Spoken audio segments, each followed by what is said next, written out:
Thank you very much. Thank you very much. And I also want to make a point here as well. It seems that the committee is very rushed. And on that note, I'll start off with Brona O'Hanlon. You did quote Professor Conor O'Mahony quite a bit, actually, in your statement.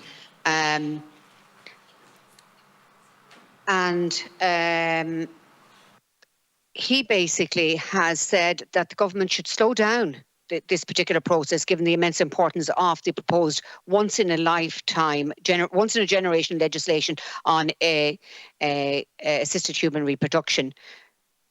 Do you believe that the committee has been given enough time to focus on this particular piece of legislation? I believe we haven't. I don't believe this legislation should be rushed through before the summer. But I'd like your comment on that. The age of the child. I just wanted to. We've heard about Conor O'Mahony's views on the age of the child to be told. What are your views? When a couple use commercial surrogacy, now this can go to everybody. When a couple use commercial surrogacy, what do you believe should appear on the birth cert, first of all? And if the egg comes from a donor, what should appear on the birth cert? Just in relation to Annette, Richard and Cindy, obviously this is a business for all of you. And I recognise that each and every one of you are in business. This is part of your business. I mean, Senator Lynn Ruane there spoke earlier about the barriers there for people that may be marginalised. So, just as a matter of interest, could you give an approximate cost of what the actual charge is for your services with regard to just an approximate cost in relation to, and also then you've obviously dealt with a lot of contracts over the years where when it comes to international commercial surrogacy, what are the approximate costs involved there for the intending parents as well? Thank you. Okay, thank you. So I think that was first one in relation to the birth certs. Who was that for, Senator? That can be for each and every one of them. Okay. Well, I start just really briefly, please. Yeah, on the birth certificate, I think that the way it would be intended, if I'm to read Dr. O'Mahony correctly, is that the commissioning parents would be on the birth certificate in both situations with a separate register kept by the state, probably along with the registry of births, deaths and marriages, that type of situation, so that there can be genetic tracing if necessary. And then the age of the child, I don't have a personal view, save to say that get good advice.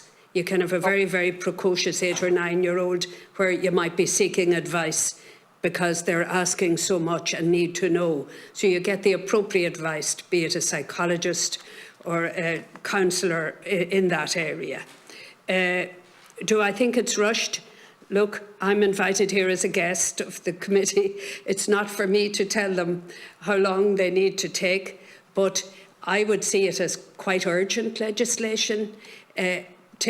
My advice would be take the best you can get internationally from best practice and amalgamate them into a really progressive act where Ireland would be a leader. And it's important to have your bilateral agreements in place. So I don't think it will be too rushed in that context. Thanks very much. Okay, thank you. Okay, thank you. In reply to questions in relation to the birth certificate, if the child is born in Ireland, it's an Irish birth certificate, so we've got some sort of control over that birth certificate. If a child is born in the Ukraine, it's a Ukrainian birth certificate. If a child is born in the US, it's a US birth certificate. So it's the birth certificate. We can't impact or, have any, make any, changes to the birth certificate from another country. In relation to the comment that, this is a business, Senator, I'm a surrogacy solicitor. I'm very proud that I'm a surrogacy solicitor. I'm providing an essential service at the moment for intended parents who are trying to navigate this journey in the absence of legislation. The recommendations that I've put forward would, in essence, reduce my role and possibly eliminate it. So I think if there is legislation brought forward and a regulatory framework, then the necessity that there is at the moment for surrogacy solicitors and barristers will reduce. So I think that hopefully answers the question. This is, I mean... no, it actually doesn't answer the question. I basically asked because of, I suppose, really the economic barriers that might be there for certain marginalised individuals. It doesn't answer the question.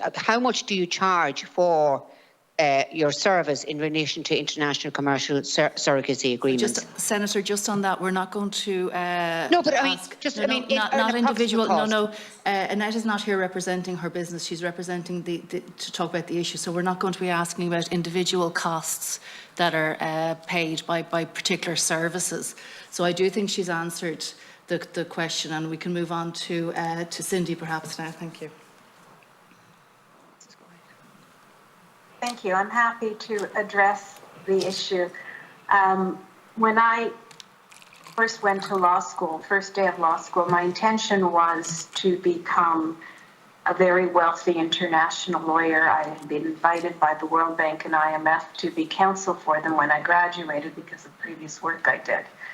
I was smitten, however, by the concept of similar fact law and criminal law. My parents, as Jews, were about to get shiva for me because I was going to defend the underdog and do countless hours pro bono to make Canada a better place and help those who were not privileged and didn't ask to be in court. And I became a criminal defense lawyer, and a very well-known one, with over 1,000 hours pro bono attributed each year to my practice. I was the founding director of the Association in Defense of the Wrongful Convicted, and did work in Ireland with your government for both IRA hearings, wrongful conviction hearings, guns amnesties, and with the Republic. When I became a fertility lawyer as a result of my experience, one of the things everyone who knew me, including the judges and prosecutors of Canada, said is, "What about your work?" And I never thought that those skills and that desire to change the law and make Canada better would apply. But this was a personal journey for me, to make my children's life more normal and to make everyone accept them. However, it's turned out that there has been countless opportunities in the 13 years I've practiced to continue pro bono, to help Canada become better. This is an opportunity to help another country by sharing Canada's reputation. So yes, I charge 3,700 Canadian dollars plus tax for a Canadian surrogacy agreement, 4,000 to international people. There's no tax there. But whenever a client I know has financial issues, then I'm entitled to decide my own fee, which might be nothing. And I have certainly done that on numerous occasions, as well as my international work and my research. I'm about to write a book on Canadian fertility law, which I don't think will pay me more than the coffee I will need to drink while I'm writing it. I have spoken with Richard at countless seminars for organizations that provide discounted fees to those who pass legitimate financial needs. And I've had clients who have suffered the most horrendous tragedies with late-term losses, who went back at it to have a baby. And I have said no charge for them. And I've always had a policy that if you come back for the third baby to my firm, you need the money more than me, I don't charge for that one. I haven't gotten too many takers, but it's out there. So that's what I charge. The whole process in Canada, generally, we would say if you also need an egg donor, you're looking at about 150,000 Canadian. Without, it might be 120,000 Canadian, but that includes clinic costs. They also frequently waive costs.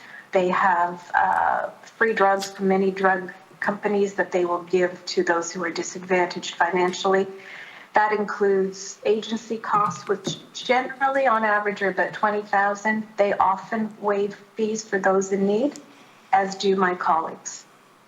So Cindy, just wondering, the people who are allowed into Canada, you said to get their babies through surrogacy. Senator, What happens with the residents? Senator, can I just say that we're really tight on time. We haven't. Richard hasn't had an opportunity to answer your question yet. No problem. So my preference is if he could just quickly answer that question, because we do have Deputy Higgins still has to ask a question, and we have people actually out in the waiting room waiting to come in for the next session. And I'm available to any committee member at any time to answer questions at any time. Please. Thank you very much, Cindy. Richard, would you want to just briefly answer that question? Thank you. Sure. So I would echo what Cindy says. We do a tremendous amount of discounting and pro bono work where applicable. We have a lot of tragic cases as well. On average in the U.S., if you're including egg donation and surrogacy, the costs can range from $140,000 US to $200,000 US, and the legal fees are less than 5% of that, anywhere in the range of $5,000 to $10,000, depending on the state, because the procedures do vary from state to state. I do want to address one other question you asked, which is what age is it appropriate to tell the child? In talking with many mental health professionals, they will say the children can handle what the parents can handle, and the earlier you can tell them, the better. We told our children very early, and they're very clear on that story. We tell them in small bits, and as they grow older, that story increases. And it's never this big mystery that you reveal at age 12 or 14 or some magic number. So I would just encourage early disclosure. Okay. Thank you. Thank you very much. And